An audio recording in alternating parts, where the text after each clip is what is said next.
Hello everyone, this is Boricua Binks and welcome back to Let's Play the Great Ace Attorney Chronicles, where we are continuing on in the 5th case of the game, The Adventure of the Unspeakable Story, and we are in the 3rd part of the trial.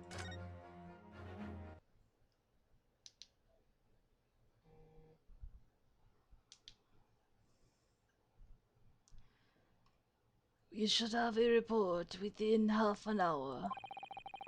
I think perhaps we should recess for a short while until the evidence is brought forth. Oh no, are we at like a to be continued spot? Dang nabbit. Ah. To be hoodwinked by such a farce. Disappointing. I beg your pardon, Lord Von Zeeks. This is nothing but a smokescreen. A Nipponese specialty, it would seem. What are you trying to say? My learned friend has persisted with the same line of reasoning from the very beginning. That this witness's intent was to steal an article belonging to Mr. McGilded from the pawnbrokery.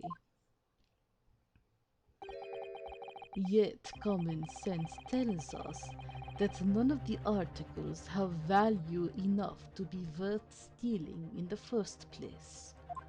We don't know that. Come on, man. So stupid. Exactly. It would be beyond absurd to break into a place for the purpose of stealing such commonplace property. Don't fall for it, Judge. This is some last-minute stuff he's pulling out of his butt. If your lordship recalls, Mr. McGilded perished 2 months ago, immediately after the conclusion of his trial. A trial in which he was found not guilty. A trial in which it was established he was the upstanding member of society his reputation implied, in fact. So I propose a toast to my learned friend and his most insightful defense. He's pushing us into a corner now.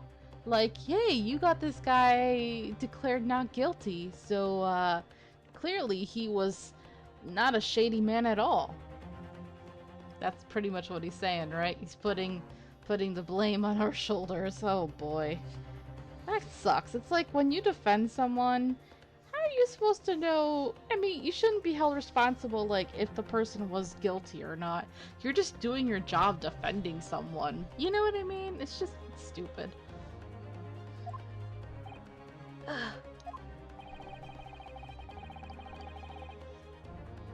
The articles this upstanding member of society pawned were entirely ordinary. A black overcoat that just happened to have a music box disc in one of its pockets, and a small box. I assure you, I wouldn't accept even if the man tried to make a gift of such things to me.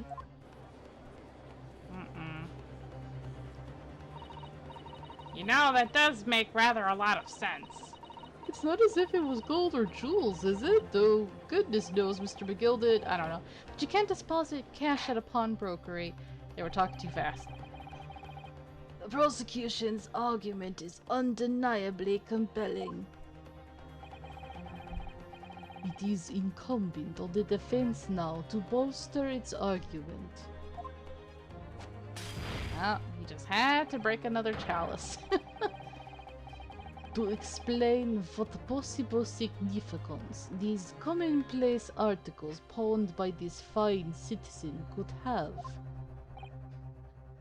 Shoot. I don't know. Where are we going with this? Well, counsel, is your argument in fact demonstrable? I don't know. Wait, let me look at the court record. Armband. Are you able to show proof that the disc or the box are in any tangible way related to this case? I don't know. I mean, kinda? Well,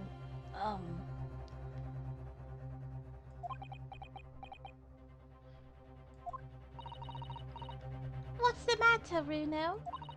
We know that they're related, don't we? They're both vital pieces of evidence. yes, of course, you and I both know that. We know McGilded's true character.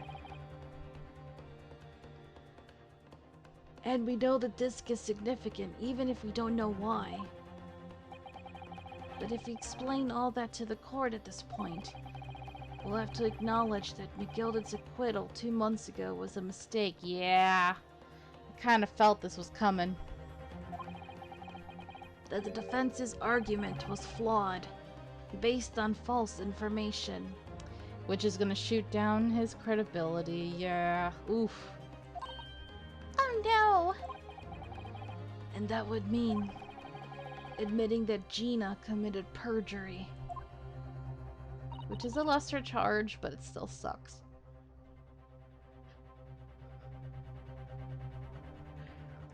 But Ginny... Could it be that Van Zeeks knows? Oh yeah, I think he knows. Is that why he's doing this now? Because he anticipated everything. But maybe... this could be a great opportunity for us. Sorry? What do you mean, Iris? Well, what is it that you always say, Runo? Sooner or later, the truth comes out. Every time. Alright. The exact significance of the things that McGilded deposited with Mr. Windibank is something that only Gina can explain to the court. But if I put her on the stand to testify about that, it could critically damage our chances of winning this case. Yeah. But you gotta do what you gotta do.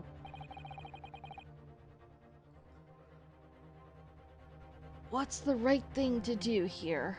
No, I'm pretty sure even if we choose option 2, it's still gonna happen. It's just gonna make us look cowardly. So, yeah, we'll have her testify. My lord, the defense would like to make a proposal. Oh, what proposal, counsel? While the court awaits the arrival of Mr. McGilded's small box, I would like to call the defendant, Miss Gina Lestrade, to the witness stand. The defendant? To what end? It's to do with the various articles deposited at Windibanks by Mr. McGilded, my lord. Miss Lestrade has information relating to them. I believe it would be beneficial for the court to hear what she has to say. It will prove the significance of the articles in question once and for all. Well, things are becoming interesting. I presume you've considered the implications of the testimony you're proposing. In particular, the impact it will have on the accused's standing, and indeed your own. Yeah, he knows. I have. Lord Von Zeeks, would you care to explain that last remark? Ignore what I just said. Just listen. The prosecution accepts the defense's proposal. I move to interrupt the cross-examination of the current witness and hear from the accused herself. Yeah. The judge is like, I don't like being ignored. Very well, if you have no objection. So the court will now hear the testimony of the defendant, Miss Gina Lestrade. You witnesses currently in the stand may step down until further notice.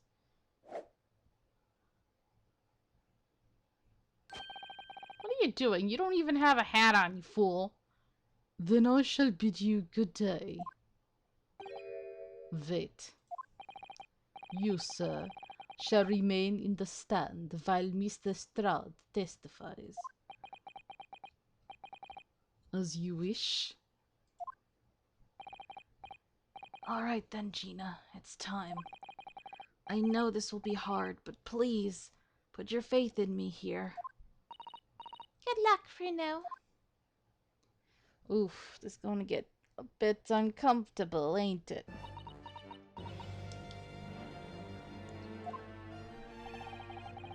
The articles that Mr. McGilded had deposited in Windibank's pawnbrokery are intimately related with the omnibus case, the trial of which was heard in this courtroom 2 months ago. Yes, and I remember this young lady being brought before me in that trial as well. That's right, my lord.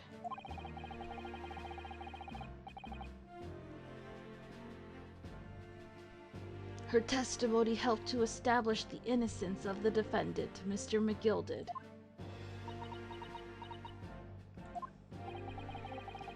The omnibus case was intriguing, to say the least. And now here we all are again, the same players in that trial, facing each other once more. A twist of fate, perhaps, my Nipponese friend.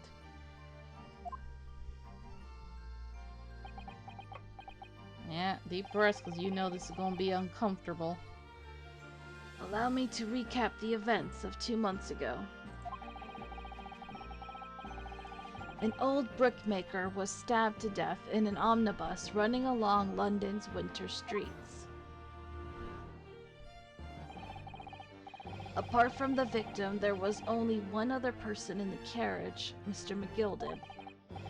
Naturally, he was the prime suspect for the murder. But as the trial progressed, another possibility emerged. That the murder in fact took place above the defendant's head on the roof deck, with the body then being dropped through the skylight into the carriage below. It was Miss Lestrade whose testimony brought that possibility to light.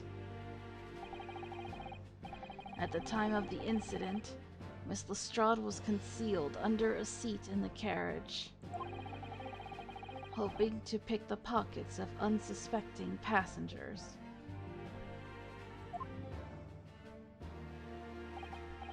Then, immediately after the trial, having been acquitted of the murder, Mr. McGilded died in this very courtroom in the most extraordinary of circumstances. Which no one has even bothered to try to solve that yet either, huh? A mystery that remains unsolved even now, 2 months on. As indeed does the omnibus murder itself. Be that as it may, I recall neither the disc nor this small box being mentioned in the course of those proceedings. Miss Lestrade.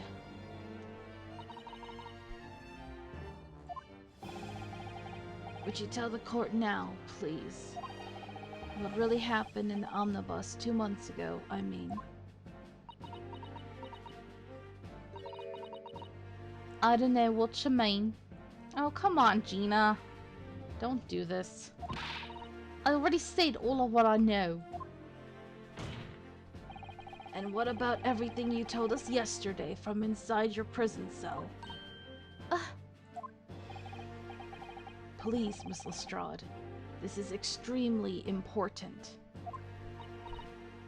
But Remember, little girl, if it transpires that you willfully withheld information in the trial 2 months ago, the Home Office will seek to prosecute you for perjury.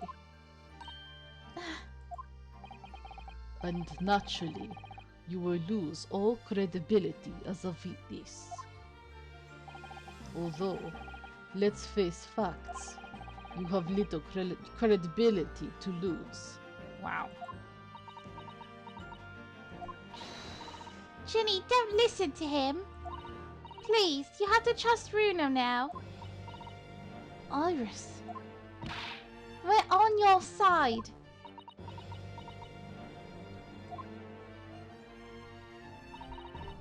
Alright then. I'll talk. It's the right choice, Gina. Well, it would seem that my learned friend is hell-bent on bringing the entire courtroom down about his ears. So be it. I must confess that I'm struggling to understand what on earth is happening here.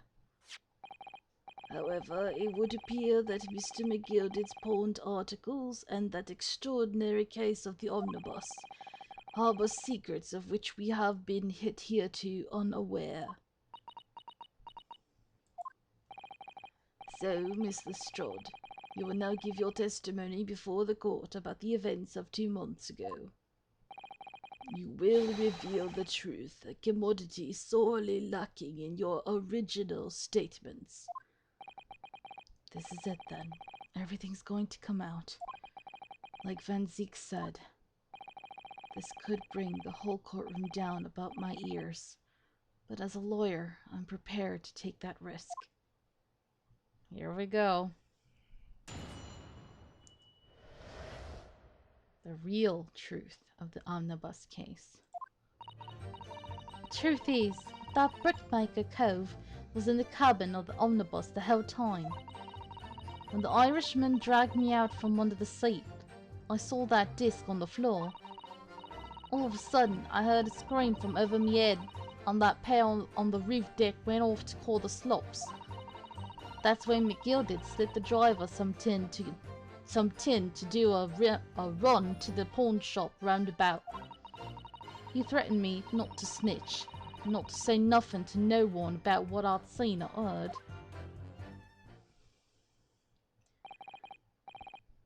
Good grief, this is outrageous. What you've just told the court bears almost no resemblance to your testimony 2 months ago. As you say, my lord. Then there's every chance I may have adjudicated an error in McGilded's trial. It sounds very much to me as if the man deliberately deceived this court in an effort to cover up the most wicked of schemes. Without a doubt, your lordship is correct. A great injustice was done in this courtroom 2 months ago. The actions of the accused in that trial, of this witness, and of my learned friend are entirely inexcusable. I knew he was gonna try to point the finger at Ryunosuke. That's some BS. I don't believe it. The whole trial was a farce. It was all lies. That McGilded fellow was run to the court, just like that pickpocket. Don't forget that lawyer from the east. They were all in on it together. You're wrong, the lot of ya. Mr. Naruto, the lawyer there, he didn't know nothing about it. Humbug! I don't think so. Are we really expected to believe that? He really stitched everyone up, didn't he? What an operation to get the man off scot-free. Unforgivable. Stop. The lies have to stop. Stop. Yes, the defense made a terrible error of judgment.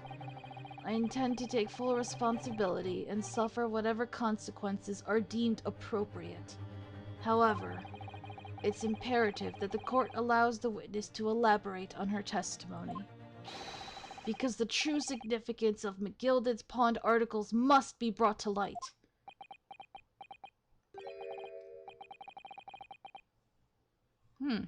Interesting.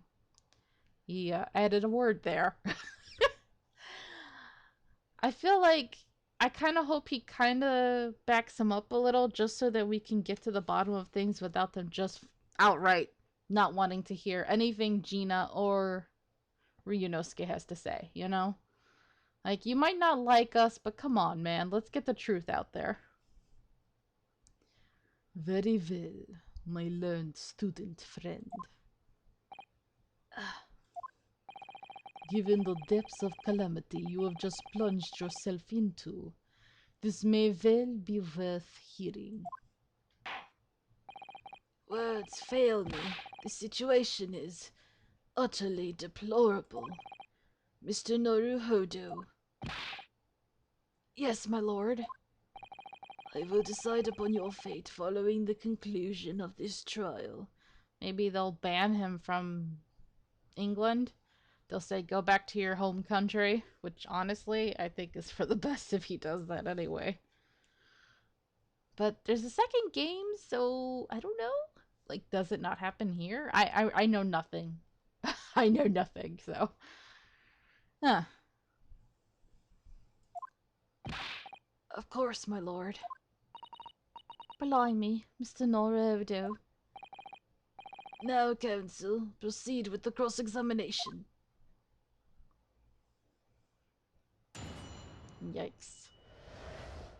Alright. Let's do some pressing then. Hold it!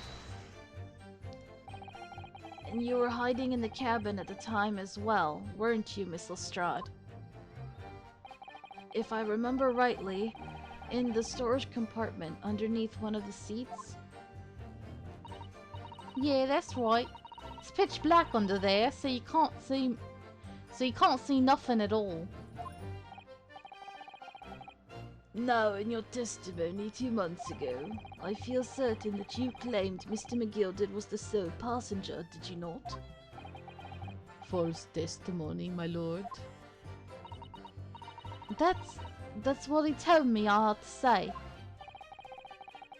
But it's important that you tell us the truth now. Were Mr. McGilded and the victim acquaintances? I don't know. But I did hear him talking a lot. What were they talking about? Well, I couldn't hear too well, but if I had to say, I think it was about money or something. They kept talking about buying and not buying. Perhaps business dealings of some kind. Well, anyway, they got louder and louder. It started to sound like a proper fight. I was pretty scared by then. I hardly dared to breathe, and then all of a sudden, I heard a noise like someone keeling over on the floor. It was blooming loud and all. And I believe you let out an involuntary scream. Yeah. That's what gave me away. Okay. I just noticed. It's really weird to me. I don't know why I'm noticing that, what's his name? Next to her has his back turned? That's kind of weird, right? Why does he have his back turned? Is he just, like, ignoring her or ignoring us? Whatever. Let's press. Hold it! Was the disc you saw this disc? Yeah, that's just weird. Whatever. Yeah, I reckon it probably was. It was right next to the cove, lying on the floor. Could this disc have belonged to the victim, perhaps? I don't know, but but McGill did picked it up pretty smartish. And then he sat with the cove with the knife in his belly up on the seat. What did he say to you at that time? He told me not to say a word about what I'd seen or heard to no one. About the disc and all. I was dead scared. The way he was looking at me, I thought if I didn't go along with it, I'd get stuck with that knife too. Then he started asking me a load of questions, like what my name was and where I lived and that. He asked me about being a diver too. But after a while, what had happened in the carriage was noticed. Yeah, that's right. First there was a kind of rapping noise. Okay. Hold it! There were two gentlemen occupying the seats on the roof deck, I believe. That's right. Yeah, those annoying dudes. They must have looked down through the skylight and noticed the cove with the knife in his guts. When they screamed, the driver pulled up the horses and McGilda got me out of sight. Out of sight? Where? Back under the seat where I started off. Once the carriage came to an halt, the two coves from the roof ran off to fetch the slops. If they immediately left to fetch the police, it would appear they were entirely unrelated to the incident. So that left McGilded, the driver, and you still at the scene. Yeah, only the driver didn't know I was there because I was under the seat. I heard the cabin door open and a voice from outside. The driver, yes. He also testified in the trial, I believe. I think I remember that I didn't like the driver. Like, I found him to be really shifty. So clearly, he was lying a lot and he was in on it. So I'm not surprised at all. I hope that they go after him too, because he got away with a lot of stuff. Because I think he was like overcharging passengers and other stuff, you know? Yeah, I remember you, Italian little dude, Beppo. Yeah. I couldn't do his voice for the life of me, because I wanted to give him like an Italian accent and I couldn't. A fellow who went by the name of Beppo, if memory serves. What did McGilded and the driver say to each other? I don't know what happened, and stuff like that mainly. Okay. Hold it! That pawn shop obviously being Windibanks on Baker Street. Just a moment, Counsel. Do you mean to tell me that the driver gave false testimony in that trial as well? Yes, he did. You better get him. You better get him. That is perjury, sir. Perhaps the excursion to the pawnbrokery slipped his mind when he was in the stand. No. Don't you go making excuses for him, Van Zeeks. Come on, man. That driver was... No. Indeed, Lord Von Zeeks. Come on. McGildy took off his coat and gave it to the driver. He folded it up all careful-like before handing it over. When I saw him do that, I remember thinking, that coat and what's in it's gotta be worth a few bob.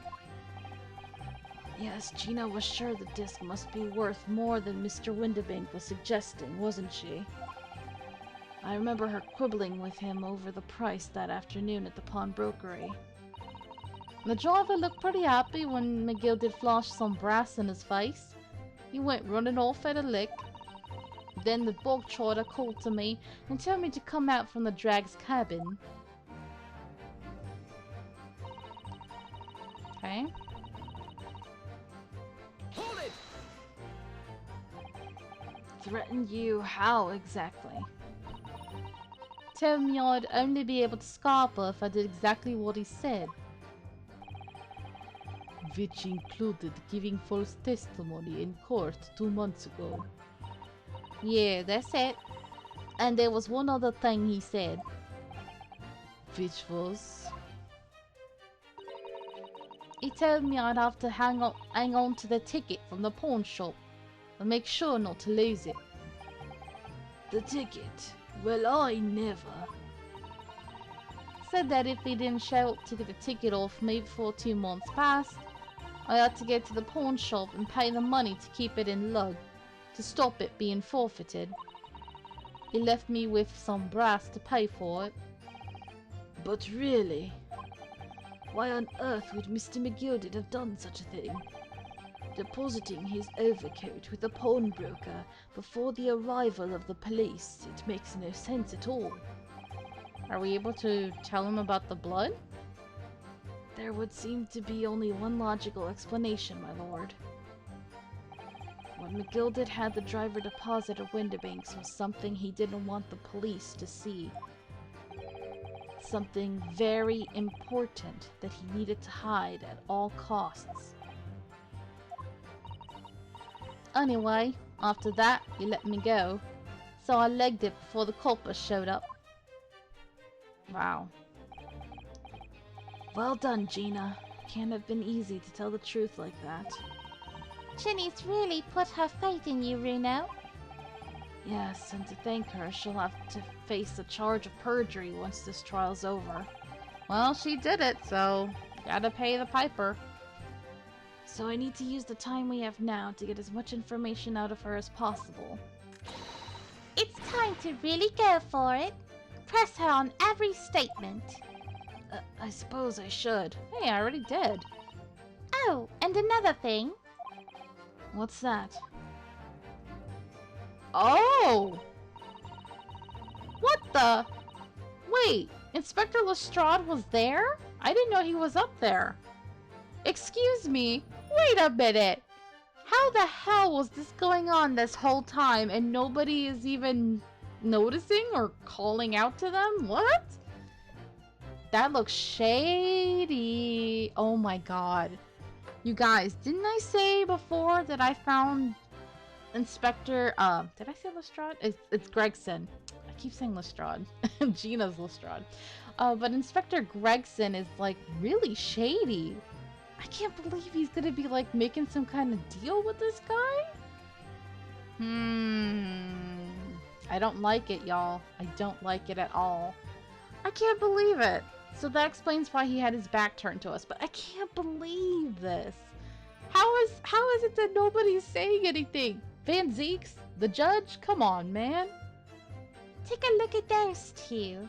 Isn't it strange that they've been whispering to each other the entire time? I mean, they didn't make a sound, so I didn't even know to look over. I was just wondering why his back was turned to us, but holy crap. Yes, that is strange. Looks like they're having a secret discussion about something. I'm not sure I'm completely comfortable with that. I wonder if there's anything I can do about it. Yeah, of course. Well, hold on. Can we, I think we have to press and then look over. Hurry up. Okay, now we can look around. Move.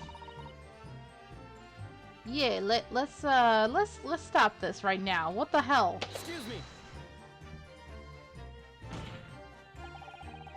Is there something you'd like to share with the court, Inspector Gregson and Mr. Graydon? I wish they would have stopped the music, though.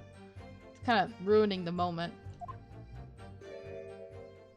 There we go. Thank you.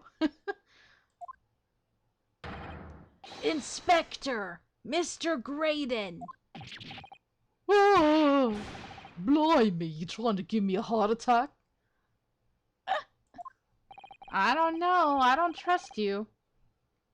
You've been whispering to each other for quite some time now. Tell us, what is the discussion about? Want to share with the class? Oh my god. That looks shady. Discussion with this fella? Pull the other one, sunshine. You think I've got anything to talk about with a shady gent like this? Clearly you do. And I have nothing to say to this uncouth detective after he deprived me of that disc that was rightfully mine. Honestly, they look like they're from two completely different games. Because of the lighting and the coloring, like, Graydon is so shiny and bright. And Gregson is so, like, dull and, I don't know, normal color. Like, I don't know, Graydon just stands out so much. It looks weird. That looks weird. It's almost like, I don't know, did they have, like, different artists working on everybody, or what? But they've clearly been talking the entire time I've been cross-examining Gina. It's as if they've been negotiating. Yeah. Come on, Van Seeks, help me out here. No? Nothing? Thank you, Mr. Strode. Thank you, Council. I've heard enough. I believe we now have a reasonable understanding of what actually transpired on the omnibus. It would appear on that night 2 months ago, a negotiation was taking place on the omnibus. A negotiation concerning this disc. However, matters did not run smoothly. When the parties involved began to quarrel over price, McGilded took what he wanted by force, at the expense of the other man's life. Like, what is on there? Is it the country secrets? But then how did the... Here's the thing that I'm still, like, iffy on. The brickmaker, right? Like, I don't know how someone like him would have been able to have this kind of information to begin with. It's just weird to me. You know what I mean? Like, I could understand if it was this guy, Graydon, because he's like a communications officer, right? And they said that there's been some some secrets. Somebody's been like spying on for other countries or whatever, right? So I'm thinking it was him, and I'm guessing McGilded wanted the information for money or whatever, right? Because he's shady like that. Or maybe he wanted to blackmail? I don't know. But I don't understand how Thrice Fired Mason fits into all of this. That's what I still don't know. And then the Skulkin brothers, like, how did they end up working with Graydon? It's just weird. I'm always gonna forget that his name is Graydon. Like, my brain will always think of him as Eggert Benedict. Oh, I have to get used to that. Okay. At the expense of the other man's life. Which proves my point. The disc is clearly extremely valuable in some way. Although I don't understand why as yet. And 2 days ago, precisely 2 months after the omnibus incident, McGilded's coat and its contents were due to be forfeited. I didn't know what I should do with the ticket. I mean, the cove died right after his trial. I knew that. So you decided you would try to claim the articles as your own. Well, why not, eh? They were only going to be forfeited. Why shouldn't I have gotten? Anyway, you can't blame me for thinking about it. Thinking ain't no crime. Ah, Gina. Mr. Strode, it would appear Mr. McGilded was prepared to kill in order to take possession of this disc. Do you know why that would be? Eh? I ain't got a clue. But I reckon it must be worth a fair bit of brass. He was probably gonna sell it. And you can't blame me for thinking that. Thinking ain't no crime. Gina, will you stop, honey, please? I don't know. Gina's a bit slow sometimes, isn't she? But I think we're gonna leave this episode right here. Thank you guys so very much for watching. I hope you're enjoying this. And until next time, have a nice day. Bye!